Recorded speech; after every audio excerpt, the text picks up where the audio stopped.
want to thank you for joining us today for the Massachusetts Advocacy Day 2023. Today's program is brought to you by the American Foundation for Suicide Prevention Massachusetts chapter, or AFSP-MA, and the Massachusetts Coalition for Suicide Prevention, MCSP. So to get us started today, I want to go over a little bit of what we'll talk about and what you'll learn.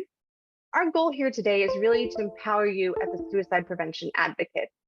And we'll do that by highlighting some facts and figures for our state and also nationally. We'll explain the policy priorities that we will be promoting as part of today's event. We'll review the ways that you can take action. And of course, we'll have plenty of time for questions to answer any questions that you may have. I do want to kindly ask that you hold all your questions until the end of today's program, and you'll be able to either come off camera or submit them in the chat box.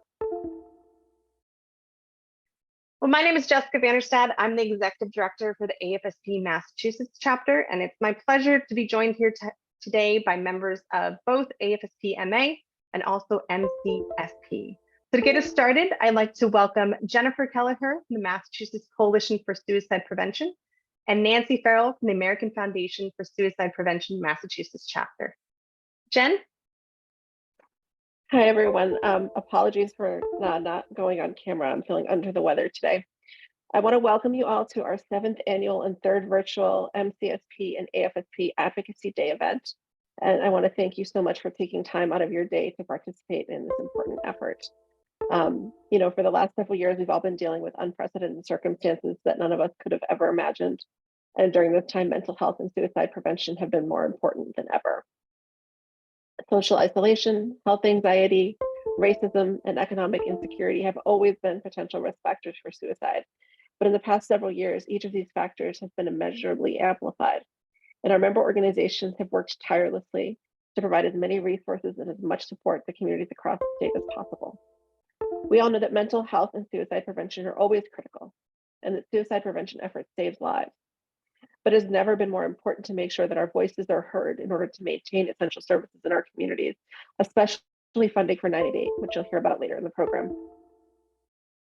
This event is representative of the extensive collaboration in suicide prevention across the state, with a planning committee comprised of individuals from AFSP and MCSP and participation from several of our other member organizations as well.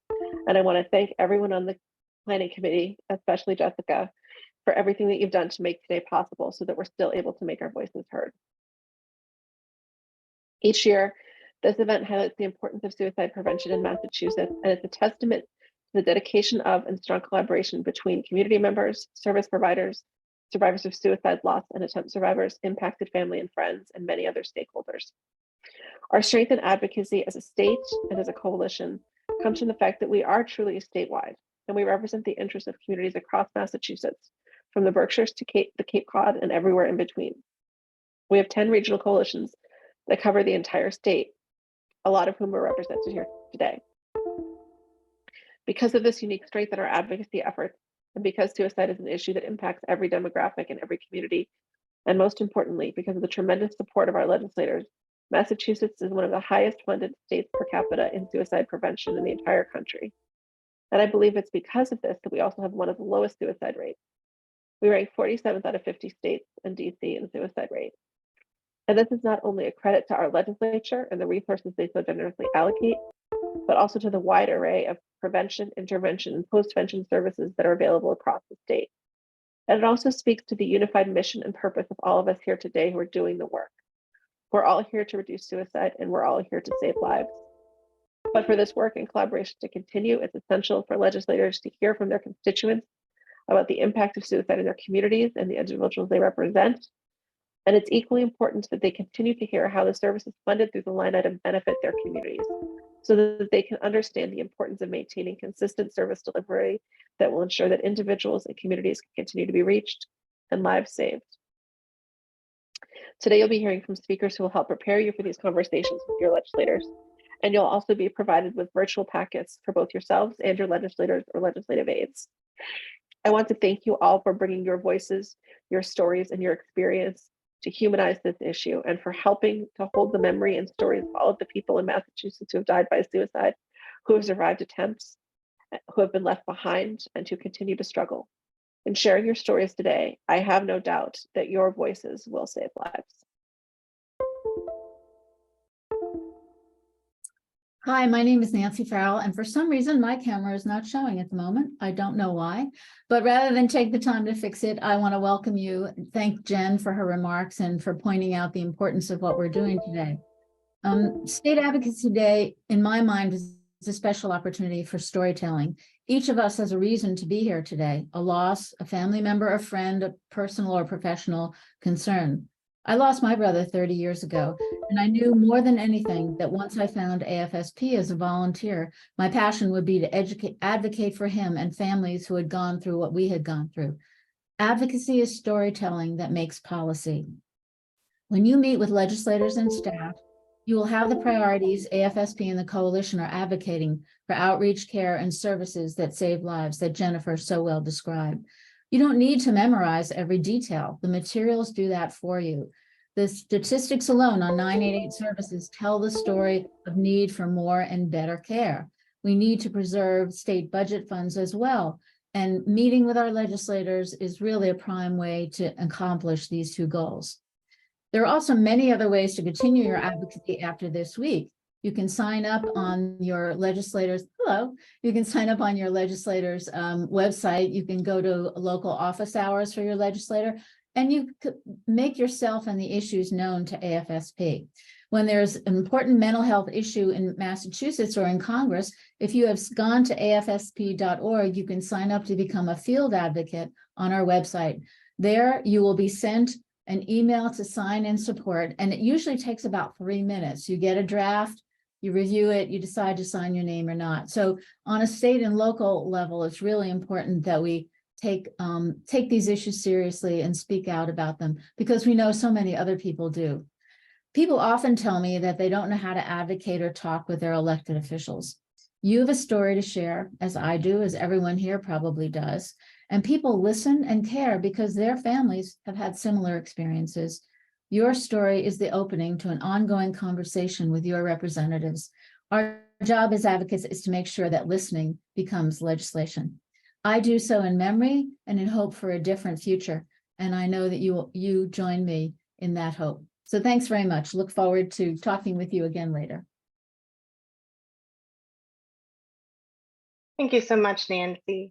I apologize for the noise you were hearing. It seems like my external monitor is not registering with my computer, so I'm just going to get the presentation back up.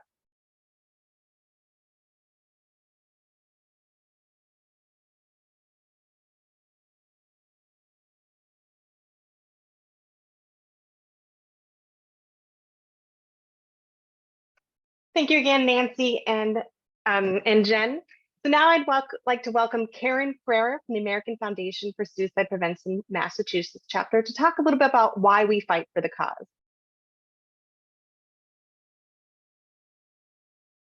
Thank you, Jessica, and thank you for everyone for being with us this afternoon. My name is Karen. I live in Western Massachusetts, and I participated in my first Advocacy Day in 2019, a year after I lost my 15-year-old boy, Nathan, to suicide. And that year, I met a lot of people from AFSP, from the coalition, loss survivors who shared the story. And I decided that what my why was, is to help others not feel what my family went through, is going through, continues to work through, and to honor the life that of my son and the time that we had with him. And so what I was brought to the State House in 2019, and I met some wonderful people. Along that path, I learned a lot about what is happening in our state and what is happening across our nation in terms of statistics and in terms of how suicide prevents itself across our nation and in the state of Massachusetts. If we could go to the next slide, Jessica, we'll share some statistics and some data with you so that you can absorb some of this and take this with you to the meetings you may have in the next week or so. All of this data is collected by the CDC, the Centers for Disease Control and Prevention. This work is really hard. It takes a lot of time. It's tedious to collect the data across our nation and even in our state, because each state has a different process. Each county might have a different process. Each town might have a different reporting process. There are lots of people working on regulating that and making that a little bit smoother. But for today, we are about 2 years, a year and a half, 2 years behind real-time data in how we're looking at statistics across our nation and in the state of Massachusetts. AFSP puts together fantastic fact sheets that you can find at afsp.org/state fact sheets. There you go.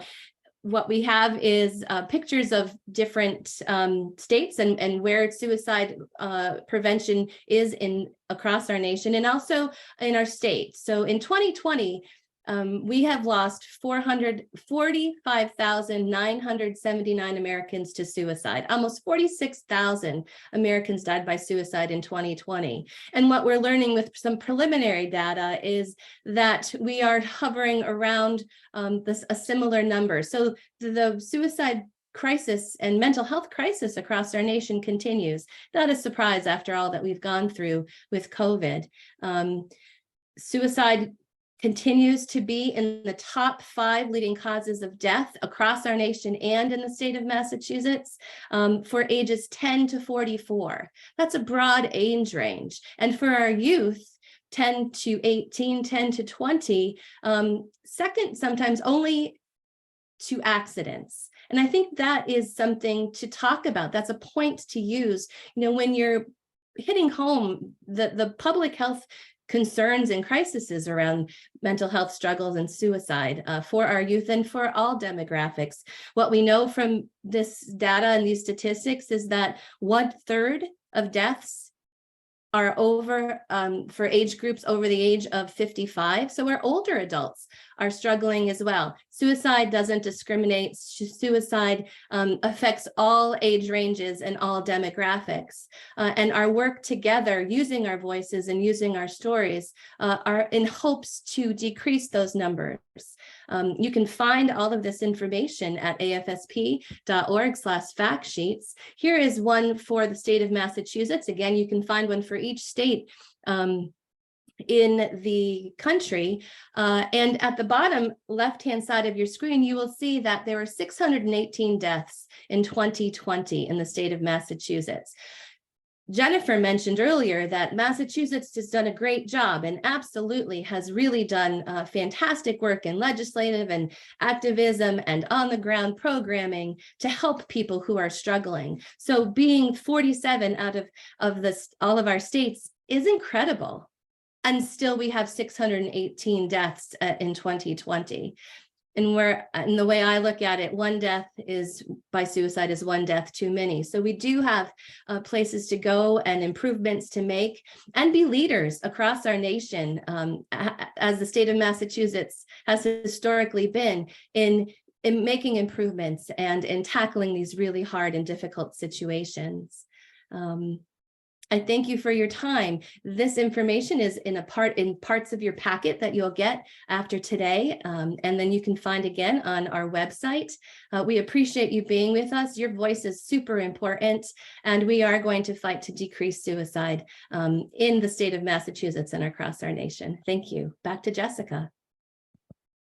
Thank you so much, Karen. And thank you to everyone for your patience in the beginning. We had to figure out where that funny little sound was coming from. But so now let's take a moment to pause and hear from one of our representatives. Hi, everyone. My name is 𝘏𝘰𝘴𝘵𝘦𝘥, and I'm proud to represent the 1st Suffolk District, my hometown of East Boston, in the Massachusetts House of Representatives. Over the last few years, I've had the distinct honor of serving as the co-chair of the Joint Committee on Mental Health, Substance Use and Recovery, along with my colleagues, Senators Julian Cyr and John Velas. I cannot think of an individual or family, my own included, that has not been touched by behavioral health concerns since the start of the COVID-19 pandemic. Far too many have been left to suffer in silence due to stigma, financial barriers, and workforce challenges, leading to lack of effective and compassionate care. As a father of 2 young boys, I'm particularly concerned with the plight of our youth, who've experienced high rates of depression, anxiety, and suicidality over the last few years. Our children cannot thrive without our support and proper care. 988, which began its rollout last year, has changed the landscape for those suffering from behavioral health concerns, particularly suicidality. With increased funding for 988, centers can train more volunteers and staff to help with calls, which have seen a high rate of success of de-escalation and providing support for individuals in crisis. Increased funding would ensure the continued success of 988 and address many of the issues related to finding care in the Commonwealth, including addressing the unique needs of youth, LGBTQ+ people, veterans, postpartum individuals, and people of color. I stand as a staunch supporter of behavioral health services for everyone, and hope that we will one day see a marked reduction of suicide across the Commonwealth with the help of 988. Thank you for the opportunity to speak with you, and I hope you all have a great day. Now that you know more about the numbers and really the background on why we are fighting for change, let's learn more about the legislative priorities in Massachusetts. So joining us now, I'd like to welcome Marty Natasha from Womble Bond Dickinson Government and Public Affairs. Marty? Thank you, Jessica. It's great to be here today. And before I get into some of the specifics, I do want to kind of give you some background on where we are right now. And as many of you know, we are currently in the midst of the budget process. So the House is taking up their budget this week. They're debating the amendments, and will finalize their budget recommendations by the end of the week. It will then move over to the Senate, which they'll have a few weeks to work on it and produce their own document. Most likely the week of May 17th or May 15th, I should say, we'll see the Senate budget, and they'll debate it the week of May 22nd. Over the last couple of years, traditionally, the Senate has been more favorable to increasing funding for the public health line item. And we're hoping that that is consistent again this year. So where we are right now is that the House moved forward with the budget, and they gave us a incremental increase to the main line item. And it's roughly around $7.1 million. So it's not the full 17 million that we were looking for, in particular, the 10 million for the 988. And based on conversations, it doesn't look like they will move forward with that. And that's more of an accounting measure. So in last year, the legislature moved forward with a supplemental budget that appropriated $10 million for the 988 call line. The funding obviously helped ensure that that service delivery in communities across Massachusetts could continue. And once 988 went live, we obviously saw a significant increase in demand that call centers couldn't meet without these resources.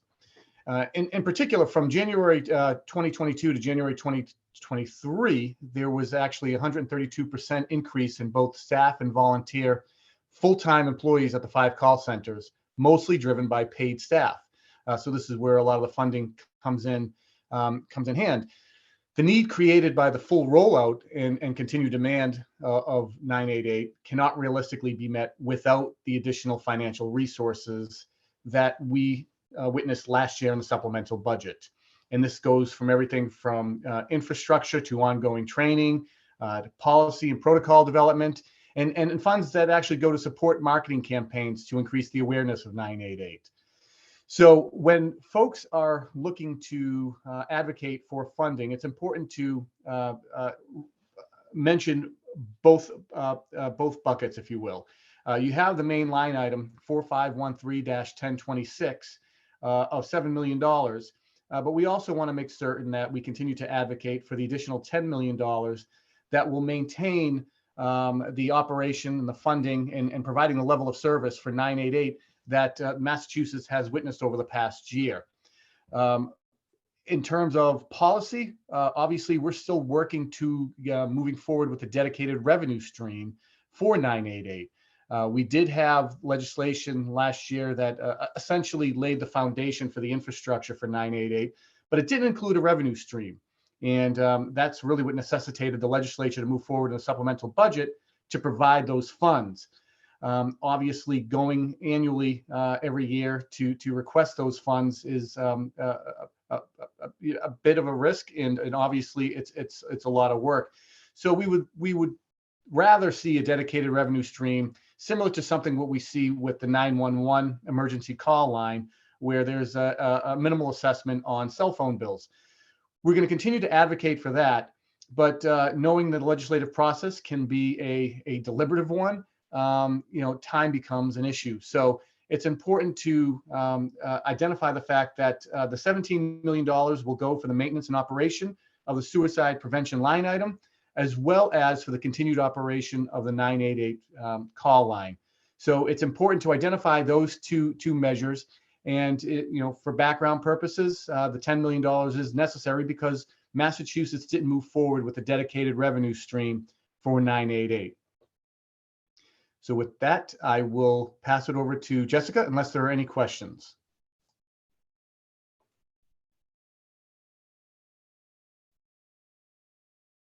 Thank you so much, Marty. We'll go ahead and save questions to the end. I'm sure folks have some. Thank you. I know that was a lot of information to present. We have a lot of work to do, but it all goes back to, really hearing from our community. So I'd love to introduce a little video. Thank you, Jen, for putting this together, and a few words from our 988 partner community. Hi, my name is 𝘗𝘓𝘕 I'm the Assistant Director of the Samaritans on the Cape and Islands, and I, along with Cheryl Rossi, our Crisis Line Manager, and Executive Director Stephanie Kelly, have worked so hard over the past 2 years to ensure a smooth transition from what was a volunteer-driven organization to a staffed crisis line to accommodate the increased volume associated with the implementation of 988.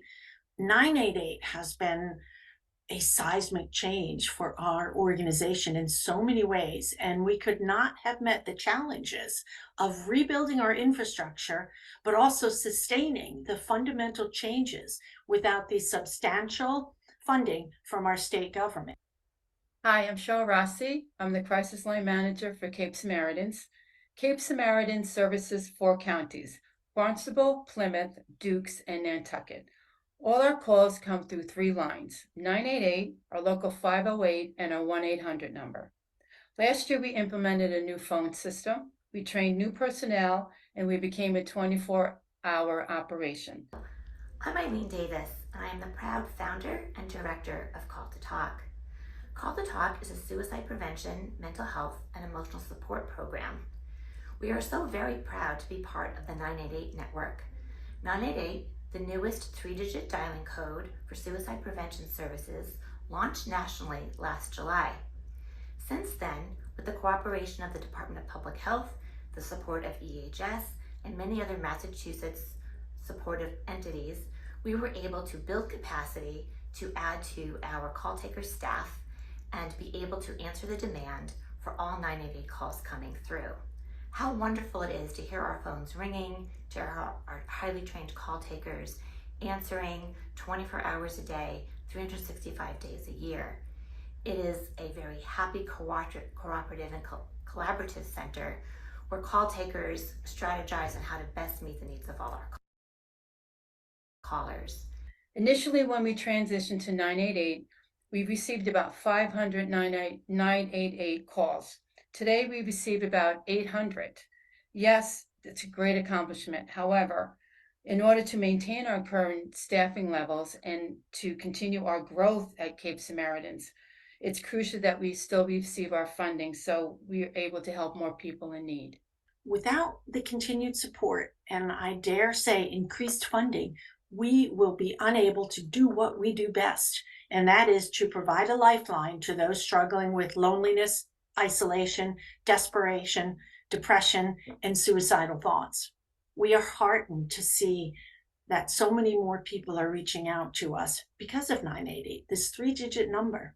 We are making a difference. We are providing hope to those who have so little, and we are saving lives. We are so grateful for your support. We love what we do. We want to help those in need. Thank you. It would be so wonderful if all of our legislators would take this funding capacity seriously. We cannot keep up with this demand, this ever-growing demand that's exponentially growing each and every day without your support. With your support, 988 is able to answer calls from emotionally distraught individuals, individuals experiencing suicidal ideation, older adults or young folks, children calling as young as 8 years old who are feeling lonely, isolated, bullied, alienated, and like I said, experiencing anxiety and suicidal ideation. Depression is real. It's okay not to be okay. And 988 is an easily rememberable number that individuals can call at any time during the day or night and get a compassionate, non-judgmental individual that can listen to them, meet them where they're at, and potentially connect them with other additional resources such as 211, 911, and other mental health, behavioral health services. Please, we all implore you, all of us here in the 988 network, please don't let our callers and the residents of Massachusetts down. Continue to fund this very important number and sustain what is so becoming a national model for call centers.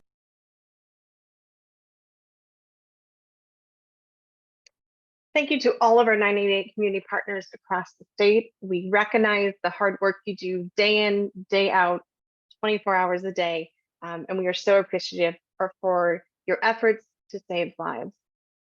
So now that you've heard the numbers, you've heard a little more about our administrative priorities, and of course you've heard from our 988 community, I'd like to introduce Lindsay Nunes from the American Foundation for Suicide Prevention Massachusetts chapter to talk about how you, as a suicide prevention advocate, can really make a difference.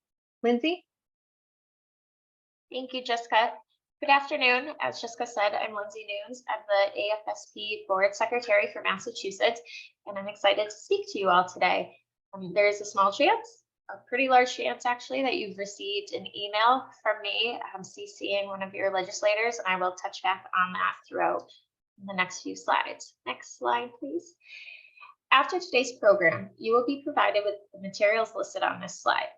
We understand that suicide prevention advocates come from many different backgrounds. Some have lost a loved one to suicide, some have had their own struggles or support someone that struggles, and some are professionally invested in this space. During a legislative meeting or whenever we are talking about suicide, it is to remember to use safe messaging. So always remember, you should be in a safe place in your own recovery. Avoid discussing details and method, as this may be triggering for those around you. Avoid glorifying suicide by using terms like successful attempt, but instead say death by suicide. Avoid using the word commit, as we often relate this word to crimes. Instead, say someone died by suicide or took their own life. Share mental health resources such as the 988 Suicide and Crisis Lifeline or the Crisis Text Line. Finally, practice. The more comfortable you are in sharing your own story and talking about suicide, the more that we can break the stigma associated with mental health and suicide. For those who are meeting with legislators following this program, we do have a few reminders.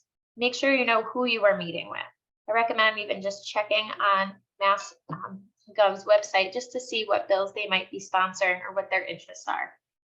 Where and when your meetings will be held. This year, we will all be on Zoom, or there's a chance that legislators will share their own option, which could be Teams. Also, what other advocates will be in your meeting? I have sent emails and CC'd the people, other constituents in your area.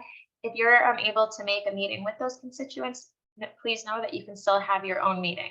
If you're going to be meeting together, I recommend just touching base prior to the meeting. And before that first meeting, you can get to know each other and just practice sharing your story. I'm also here to help, and I will check in with everyone prior to meetings if anyone needs some one-on-one. So our next steps for today. After the meeting with the legislative office, it's always important to follow up and just offer yourself as a future resource. Our legislators want to hear from us. We are their constituents. We're why they do what they do. You should also send a personalized thank you note and copy of your vignette if it was not shared prior to the meeting. The vignette provides a legislator and their staff with a name, a face, a story, and ultimately the reason to vote in support of suicide prevention and mental health. Next slide, please, Jess. Thanks. For those without legislative meetings, you can still continue your supports and supporting our efforts by visiting the AFSP Action Center and sending an email to your legislators, as Nancy mentioned earlier in this program. You can also encourage your family, friends, and those in your community to do the same by sharing a link to the Action Center on your social media channels and tagging AFSP Advocacy. If after today's presentation, you now feel comfortable in meeting with legislators as part of a group, please let us know. We're always willing to make space for those advocates who want to share their story. And remember, oh, that one, please. Thanks. And remember, there are lots of ways to use AFSP's advocacy tools to build relationships and stay connected with your lawmakers throughout the year beyond today's event. This is one part of advocacy, but advocacy should be year-round. And as a volunteer suicide prevention advocate with AFSP, you'll receive emails from AFSP public policy team that will prompt you to email your members of Congress and state legislators through the AFSP Action Center. In addition, you can find out what your legislators are doing locally to support suicide prevention and mental health by signing up for newsletters and following them on social media, so you know when they are hosting events and where in your own area. Finally, AFSP offers several resources all in one place to new and seasoned advocates at afsp.org/advocacy resources. On this page, you'll be able to view training videos, including the sample legislative meeting video you watched prior to today's program. You'll be able to view current laws in your state and legislative priorities at the federal and state level under the legislative resources section. You can read issue briefs on some of our top policy areas, and you can watch previous webinars and read recent blogs done by the Public Policy Office and some of our volunteer field advocates. Again, I will be circling back to all of those who have agreed to be an AFSP advocate in host meetings, but if after today you are interested, please just reach out and we will help you in coordinating meetings and supporting you through this journey of advocacy. Thank you for being with us today. Thank you so much, Lindsay. I hope everyone feels a bit more inspired to be part of or to join one of our meetings that we have scheduled or to schedule a meeting on their own. And again, you'll receive a follow-up email with all of the documents that we covered today, as well as Lindsay's contact information. So at this time, I would like to invite you to submit any questions you have in the chat box. I'll also, once we in the slideshow, you'll have an opportunity to raise your hand and speak as well. You can go ahead and submit your questions in the chat box. We will do our best to cover as many as we can in the time that we have left. Also, feel free to save our contact information. Again, my name is Jessica Vanderstad and Jennifer Keller with the Massachusetts Coalition for Suicide Prevention. You can always reach out to AFSP MA or MCSP directly should you have any questions or would like additional feedback or follow-up after your meetings. Most importantly, I just want to thank you for being an advocate for suicide prevention, whether this is your first or your 10th Advocacy Day. I want to thank you for being part of our community that's truly making a difference across the state. And a big shout out to everyone who was part of today's programming. Jen, Nancy, Karen, Marty, Lindsay, thank you so much for the work that you do every day to help push these legislative priorities forward.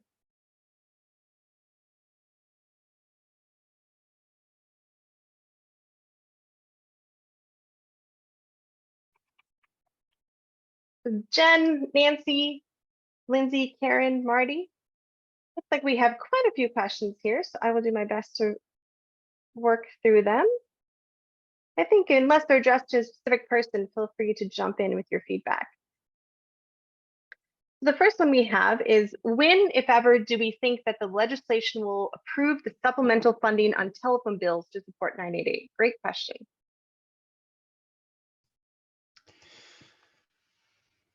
So the legislature didn't, obviously, as we talked about, did not include the dedicated revenue stream in the budget, in the mental health bill last year.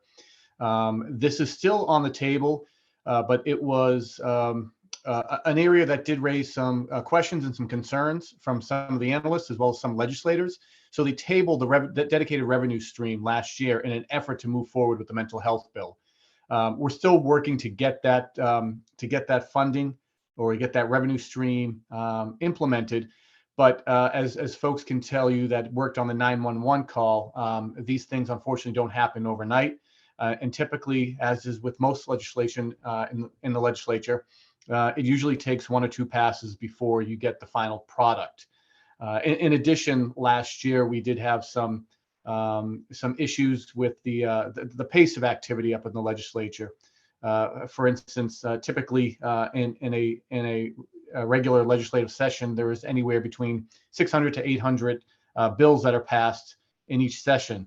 Last year, there was roughly about 230 that were passed, in large part because of the delayed start because of the pandemic to the session, as well as just the typical trading between the House and the Senate in disagreements on how to position certain bills. So what happened last year, and the mental health bill was a classic example of this. The legislature, or the House leadership and the Senate leadership in particular, pared down a lot of bills in an effort to move them through the process. And ultimately, that's what happened with the mental health bill, in particular with the dedicated revenue stream. But we're still working on it. It's not one of those issues that can be quickly resolved, unfortunately. So we're just going to have to keep pushing the legislature to implement a dedicated revenue stream.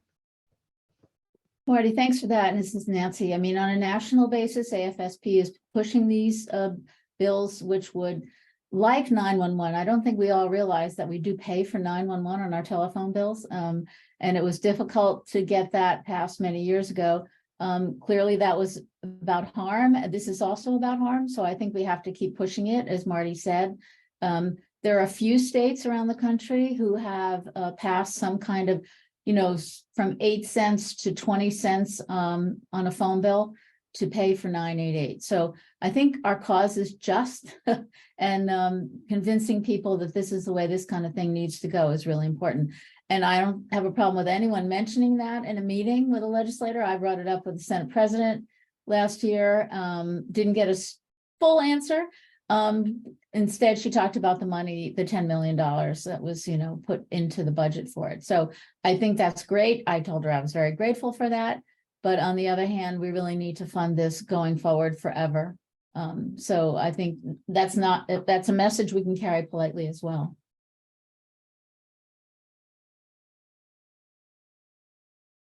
Thank you for those very detailed answers.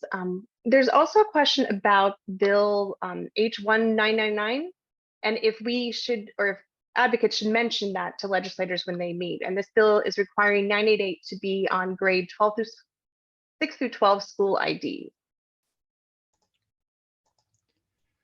So yeah, that's absolutely appropriate to mention it. The legislative process, for those who don't know, actually, we operate here in Massachusetts. We're sort of out of the norm. We operate on 2-year sessions as opposed to 1 year.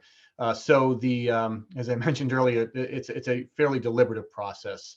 Others might call it very slow, but what's going to happen is the House Bill 1999 will have a hearing, and I'll update everyone on that. But what you're going to want to do is essentially take 2 bites at the apple here.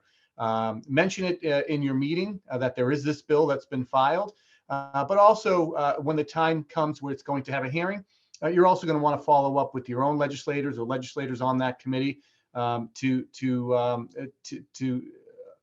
ask them to move the bill with a favorable recommendation and get it on the agenda for the House and the Senate so it's passed this year.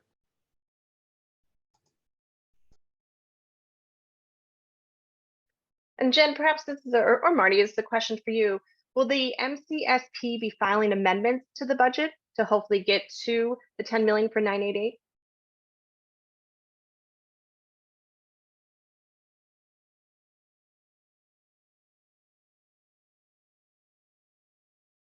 Jen or Marty? Marty, why don't you take it? I'm sorry, Jessica. Everything froze for a second. What was the question? Oh, that's okay. So will the MCSP be filing amendments to the budget for that additional to get to where we want to be for 988? Yes. So in terms of the House, we look to file amendment. It will not move forward. And This is basically what I referenced earlier, really kind of an accounting maneuver. We're going to have success in a supplemental budget, but not the House budget. Similar to what happened last year, in large part, this is because the legislature has a fairly set and rigid amount of revenue that they can move forward in the General Appropriations Act, which is what this is. However, with the supplemental budget, as was last year, the legislature utilizes surplus revenues, and this year we have quite a bit of surplus revenues. So far, we have we're close to $1 billion in surplus tax revenues for this fiscal year, in addition to roughly $3 billion in surplus revenue from the previous year that hasn't been spent down, that needs to be spent down. So what will happen is the legislature typically does this. They do it with various accounts, where they ultimately use surplus funds and pay down any of those accounts through a supplemental budget. So there's no determination yet on timing, but from the House's standpoint, that's the way they would like to move forward. Obviously, we're going to look to get this into the Senate budget, but we do have the supplemental budget as a fallback.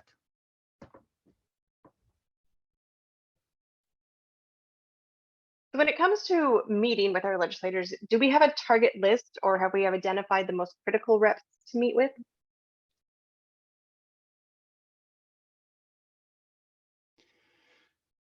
So everyone should be meeting with their local representation in the House and the Senate. But outside of that, you want to meet with the chairman of the Ways and Means Committee. On the House side, it's Aaron Michaelowicz. And on the Senate side, it's Michael Rodrigues, as well as meeting with the chairs of the Mental Health Committee, which are Adrienne Madero, who we saw speak a little bit earlier, and John Vilas from Western Mass.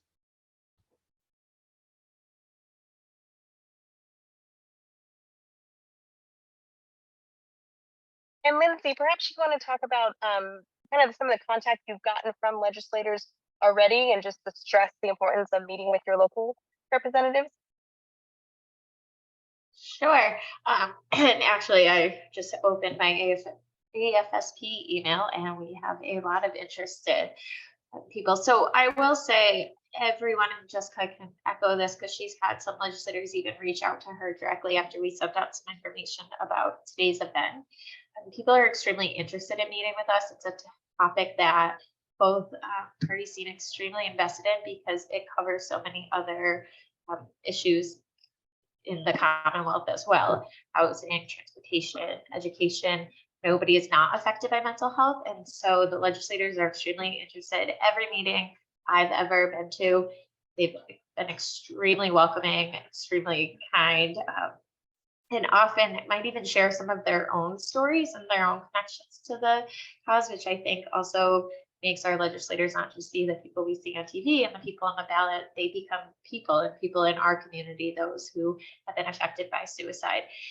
So I think when you're communicating with them, being calm, it's nerve-wracking in general, but being able to be calm, they're there to listen, whether it's the legislator or their aides.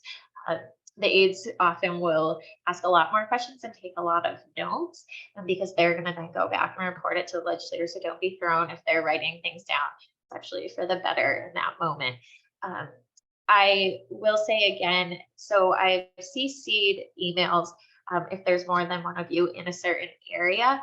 If you can't meet with the group and the times projected are not going to work for you, feel free to just kind of go off that email and circle back to them. I just did it as a way of kind of, introducing everyone who was in that area. And if you're unable to attend a meeting or you need help getting a Zoom link set up, I can do that for you as well. And so I'm CC'd on all of those emails. So please don't hesitate after in reaching out. And after this, I'll be sending a big email to everyone, just kind of reiterating all of these things. But we are here, the legislators are here, and it's a really important topic. It's an important time. And it's, again, something that really impacts all of their areas. So as I said during the presentation, just do a quick search on them and see what they're interested in, because there's ways to tie mental health to every one of their passions and causes that they're out there, working for. Does that answer that for you, Jess? I think that was fantastic.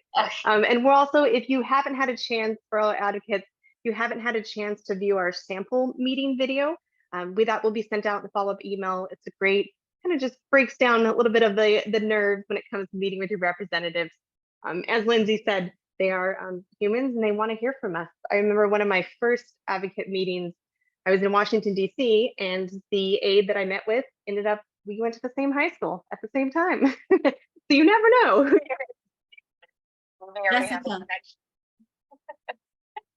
Jessica, I wanted to just take a sec to respond to Rebecca's last question in the chat. And it's a really good question because there are lots of priority areas in terms of how we deal with the mental health crisis. And her question is legislators focusing on an increase in beds and dealing with the boarding crisis we have in Massachusetts versus thinking more upstream and prevention work rather than crisis and intervention work.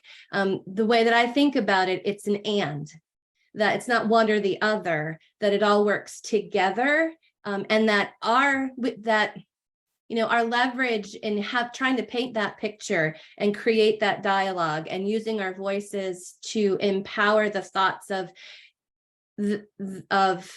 it works in concert could really be helpful. So for people who are thinking about, well, we have a boarding crisis, I've heard all kinds of stories of the length of stays for youth, for older adults, 30 days to months at a time in the ED. Yes, absolutely. That needs to be addressed. That is we're a triaging crisis in the moment kind of thing. And if we put our efforts, like 988 really is intended to do, to support and fortify and build resources around the prevention pieces, then eventually not as many people are going to be in the crisis situation, in theory, right? Where the hospital rooms, where the overloading of the emergency departments are experiencing that. And so I say it's an and calling people together to see how both sides of those aisles really, work in concert to move us out of this mental health crisis. Thank you so much, Karen. And The last question. Okay, go ahead, Karen. just to add one thing, Jess, which is, I think Marty would agree that our legislators tend to do like one big package and then they think they've solved a problem for a couple of years. So there was a really good mental health package last year, but it's not enough. The and is a really good way, Karen, I think, to describe it. It's a long ignored problem, how to deal with mental health, how to support people who have challenges, and it's not acceptable to stop there. So we have to keep going and do more. And that kind of is doing more seems to be a perfect segue into the next question. And maybe Nancy, you want to talk a little bit about this, is someone asked, besides being a field advocate and meeting with legislators, what are some other things that they can be involved in across the state to help prevent suicide? I mean, you can join the coalition and work in your community or your region. You can work with AFSP. We have a robust volunteer program. Signing up to be a field advocate. It's kind of a goofy name, a field advocate, I don't know. But in any case, it gives you the opportunity to share your opinion really quickly. When we send you one of these letters about an issue, you can actually add your own paragraph. I always add my own paragraph because, it's going to Senator Warren or, Senator Markey or my congressman. And, I want them to know I'm here, I'm writing them often. And I remember, meeting in DC, for example, and we need to do advocacy at all levels. Being told once that a senator or representative gets 10 emails or letters on a subject, their staff better tell them about it because they need to know. So it's the kind of thing we have to keep doing all the time. Whether it's, an issue that's personal to you, or it's doing the kind of work that we're talking about today. You can also volunteer to work at a walk. You can raise money. A lot of the money, we just finished, David O'Leary's here somewhere. I just finished running his 3rd marathon for AFSP. We've raised a lot of money. There he is. Thank you, David. He's still alive. So, And actually, the money that's raised by the marathon, all of it stays in Massachusetts. Most of the other money we raise, 50% of it goes towards the programs we develop, towards the research that AFSP invests in. We're the largest funder of private mental health. We're the largest private funder of mental health research in the United States. And what we do is try to use the grants that we make to interest researchers and clinicians to stay in the field, to develop solutions and treatments and bring them into action. So there's a whole bunch of ways you can reach out to Jess. Jess, where are you? Your picture was just there. But I also know we partner with a coalition in regions around the country, around the state. I wish it were the whole country. And there are lots of activities that are undertaken, and you can, I think one of the important things to do, and you probably all know this, is to find the thing that's really urgent for you. And for me, it's been advocacy. And my brother, whom I lost, was very involved in politics. And when we were about 10 years old, we took a trip to Washington. And in those days, there's a little train that runs from the Senate to the House. And you could, you're visiting, you could just get on the train and go from one to the other. We got on the train, and John F. Kennedy got on the train with us. So my parents talked about politics with him, not mental health at the time. But when we lost my brother, it really meant a lot to me to continue that kind of dialogue, both in Massachusetts and nationally. So anyway, I talked too much, but there's a lot we can all do together. Thank you. To support what you just said, Nancy, we had Western Massachusetts had a recent conversation with the aide from Senator 𝘗𝘁𝘗𝘓's office, and she reiterated that the letters that come in, the phone calls that come in, the repetitive nature of them and the volume that they see really alerts them to what their constituents are caring about and concerned about. So you had one conversation, it's okay to have another conversation. It's okay to follow up and repeat, because that gives them, they get the sense of what's happening and the pulse of the concern for the people in their area that, they are elected to serve. And so all of that is super important. And I absolutely love Susan's comment. I appreciate that. No, you do not need to be an expert to meet with your legislators. You truly just have to be passionate about the cause. It is perfectly appropriate to say, I don't know that answer, but I'll connect you with someone who can either knows it or can figure it out. Your job as a suicide prevention advocate is really just to represent the cause, represent yourself, your story, and to make that connection. So thank you for that, Susan. That was a perfectly worded comment. One more thing, Jessica, what we learned from Senator 𝘗𝘁𝘗𝘓's office is that you can sign up, and maybe Marty can help me articulate exactly how to do this. But you can sign up to almost like a Google alert, but within the Mass legislative process, and any bills that are coming through or any conversations that are being highlighted around, topics of interest for you, you can get alerts in those areas. I'm going to do that this week. I'm going to figure out on how to sign up for that. But it's possible. So it'll keep you abreast of your focus areas and what you're passionate about. And then when is the time to talk, or who's connected and who's co-signing or who's co-sponsoring bills, and finding out how to meet with them. And thank you, Paula, for dropping the MCSP. I'll make sure that is also included in the follow-up email that goes out to everyone who registered. Not only if you just attended, and of course we will have the recorded version that you can go back and watch or share with those that may not have been able to join us today. Looks like we just have a couple minutes left. Any final comments from any of our Karen, Nancy, Lindsay, Jen? Just thank you all for being a part of this effort, for everything you do, and for really being the voices that make a difference. I always say that, Marty and I can go in and talk numbers, and I can tell legislators every single thing that's been done with the funding. And, I could spend an hour in there and it makes less of a difference than 5 minutes with one of you. So thank you for bringing your voice to this. Agreed. Thank you.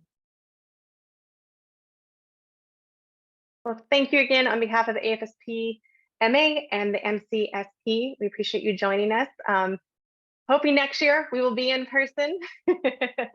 But until then, We'll be in contact, and please do not hesitate to reach out if you have any questions or need any additional information. So have a beautiful afternoon, and we will be in touch soon. Thank you so much.